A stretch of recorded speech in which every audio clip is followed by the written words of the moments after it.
Illegal aliens getting on planes, tickets paid for by the United States taxpayer to go all over our country. I think that's an important point that every citizen of this country needs to realize, is that this is not just Texas and Arizona's problem. This is America's problem. Every town is essentially becoming a border town because of the Biden border crisis. Now, I want to invite in a couple smart people to help us break this down. The chairman of the Republican Party of Texas, Mr. Alan West, and education activist and author of I Choose Victory, Cynthia Garrett. Welcome to both of you. Alan, I want to start with you first, since you are in Texas. And again, this isn't just Texas's problem. It's not just a border problem. It's an America problem. But I want to ask you regarding Texas specifically, given that the federal government is simply ignoring this crisis that was created by Joe Biden, do states like Texas have to take a lot more assertive action to try to take care of the problem themselves? Well, absolutely. And it's good to be with you, Steve and Jen. As a matter of fact, I just arrived to El Paso, Texas. I'll be here for the weekend. And Article 1, Section 10, Clause number 3 of the Constitution, and also Article 4, Section 4 of the Constitution, grants states the ability to protect their sovereignty, to protect their borders. And when you see a complete abdication of the duties and responsibilities, the constitutional duties and responsibilities of the federal government to protect the sovereignty of the United States of America and the state of Texas, absolutely so. The Constitution enables states to take over, and we should see a full deployment of the National Guard here. We should create a border control zone. And since Joe Biden does not want the CBP, the Customs and Border Patrol, and the ICE to do their job, the state of Texas should take operational control of those entities to make sure that we're protecting our border. You know, Cynthia, we owe a lot of gratitude to our elected officials. A lot of members of Congress have gone down to the border to show the country really what's happening down there. Congressman Brian Babin, he was on the Chris Salcedo show talking about the situation there. I want you to listen to what he had to say. We saw facilities with, I'll give you an example, in Donna, Texas. They were 250 person capacity maximum that had over 5,700 individuals in there. It's child abuse, pure and simple. Child abuse at the hands of the Biden administration. Your reaction, Cynthia? Well, my reaction is, I mean, what he's saying in that it's child abuse is absolutely correct. My question is, who really cares about these kids?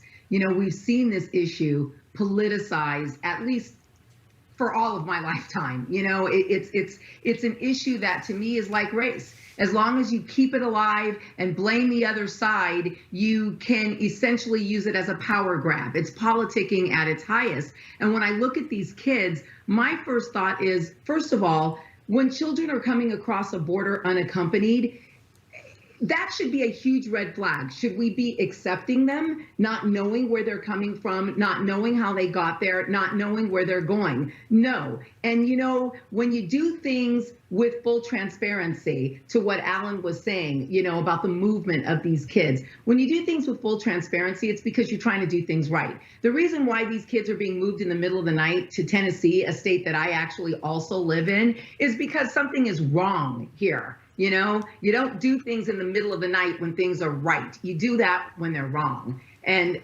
you're setting these kids up to be trafficked in all manner of ways. You've got, listen, I do a lot of work with organizations that fight against child trafficking, right? The cartel is heavily involved in this, no matter what these people, how they want to pretty this issue up. You can sell a child 40 times a day. You can only sell drugs once a day. Why do you think the cartels are shifting so greatly to all kinds of elaborate schemes and plans to traffic kids? And Cynthia, to that point, though, too, you know, I think we have to realize that the Biden policy is directly incentivizing sending kids over. It's incentivizing the cartels doing this. During the Trump era, during the Trump presidency, we were not accepting these children. Now, that may seem at first blush like it's not compassionate, but it actually is the compassionate thing to do. Do you agree? Yes, I do agree, because here's the problem. Biden has come into office, and all he was interested in, all the party was interested in, was politicking how they were going to undo everything Donald Trump did. They weren't saying, we're really interested in these kids, we really believe something wrong was done, and we really want to help do the right thing. It's not about that. It's about how do we undo what Trump did. Now, in reality, the second you start announcing stuff like this, what message are you sending now to Central America, to Mexico, to all of these countries?